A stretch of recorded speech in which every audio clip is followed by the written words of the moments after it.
Hello my dear students, कैसे हो आप सभी। मेरे ख्याल से सब बढ़िया होंगे। तो गाइज मैं आपको इंग्लिश टू हिंदी ट्रांसलेट करना सिखा रहा था। तो आज अपनी 4th नंबर की क्लास है। अगर आपने पहले वाली क्लासें नहीं देखी है तो आप सभी से एक ही रिक्वेस्ट है कि वो सभी क्लासें जरूर देख लीजिएगा, आपको चैनल के ऊपर देखने को मिल जाएगी। तो आज अपनी 4th नंबर की स्टोरी है ए वाइज थीफ, एक बुद्धिमान चोर। वाइज का मतलब होता है बुद्धिमान या फिर चतुर। बहुत अच्छी कहानी है, तो एंड तक बने रहेगा। वीडियो को बिल्कुल भी स्किप नहीं करना है। और भाई चैनल पे नए हो प्लीज चैनल को कर लीजिए सब्सक्राइब और बेल आइकन को प्रेस करना बिल्कुल भी मत भूलना।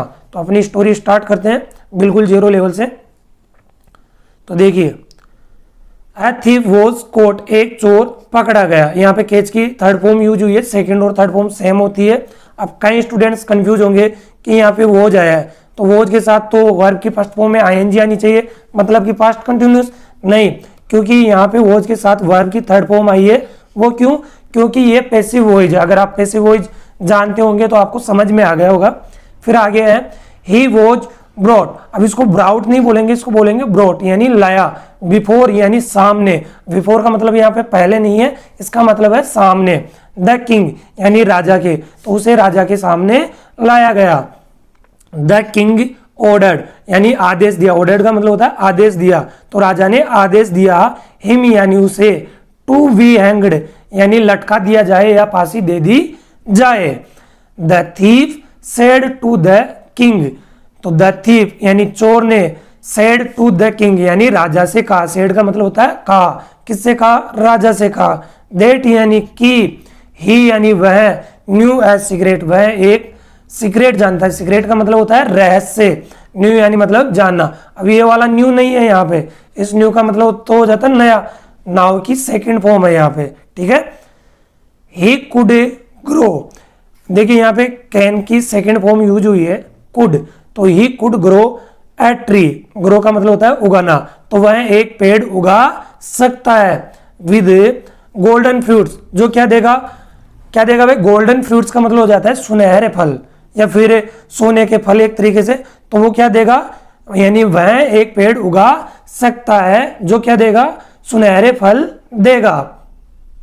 द किंग विकेम, विकम की सेकंड फॉर्म है यहाँ पे विकेम। तुम्हें पता है कि स्टोरी किस टेंस में यूज की जाती है? ज्यादातर किस में लिखी जाती है?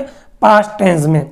तो the king became interested in the thief. Interested का मतलब होता है दिलचस्पी दिखाना या फिर रुचि। तो the king became interested in the thief, तो जो राजा था, राजा को चोर में क्या हो गई? दिलचस्पी हो गई, मतलब उसमें रुचि हो गई। He asked the thief to grow such a tree, तो राजा ने कहा। आस्क्ड का मतलब पूछना भी होता है, कहना भी होता है। तो ही आस्क्ड द थीफ, तो राजा ने चोर से कहा कि ऐसा पेड़ उगाओ। ग्रो का मतलब होता है उगाना, सच यानी ऐसा, ए यानी एक, ट्री यानी पेड़। तो राजा ने क्या कहा? उसने चोर से ऐसा पेड़ उगाने को कहा। The thief prepared some small plates. Plates का मतलब होता है यहाँ पे गोलियां। ऑफ यानी की, गोल्ड यानी सोने की। तो चोर ने प्रिपेयर्ड यानी तैयार की, सम यानी कुछ, स्मॉल यानी छोटी। तो चोर ने छोटी छोटी गोलियां, सोने की छोटी छोटी गोलियां तैयार की।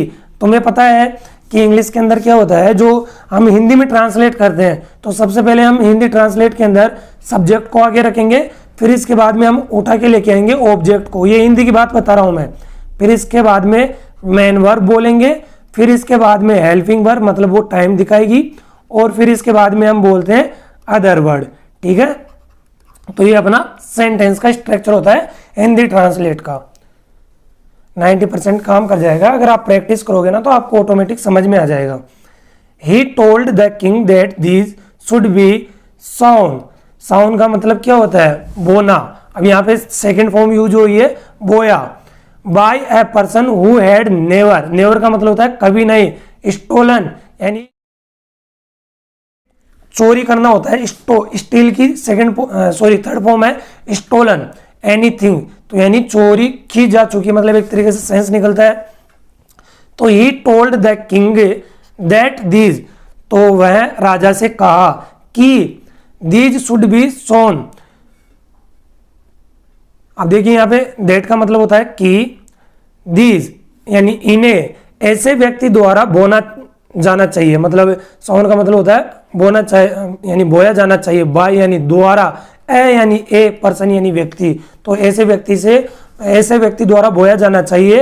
हु यानी जो, हु यहाँ पे क्या है, कंजक्शन है, who had never stolen anything, जो कभी अपने जीवन में कुछ नहीं चुराया हो।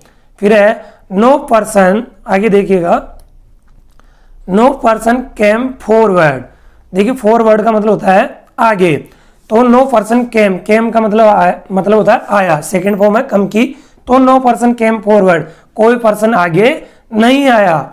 द किंग यानी राजा, थॉट यानी सोचा, दैट यानी की, एवरीवन यानी हर कोई, had stolen something in his life, यानी उसकी लाइफ में हर कोई कुछ ना कुछ, समथिंग का मतलब होता है कुछ ना कुछ चोरा है या चोरी की है।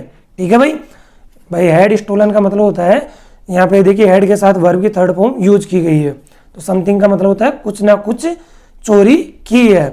सो इसलिए he ordered to set the thief free, इसका मतलब क्या हो जाएगा, सो का मतलब हो जाता है फलस्वरूप या इसलिए उसने चोर को मुक्त, ऑर्डर का मतलब होता है आदेश, to set the thief free, तो चोर को मुक्त करने का आदेश दिया।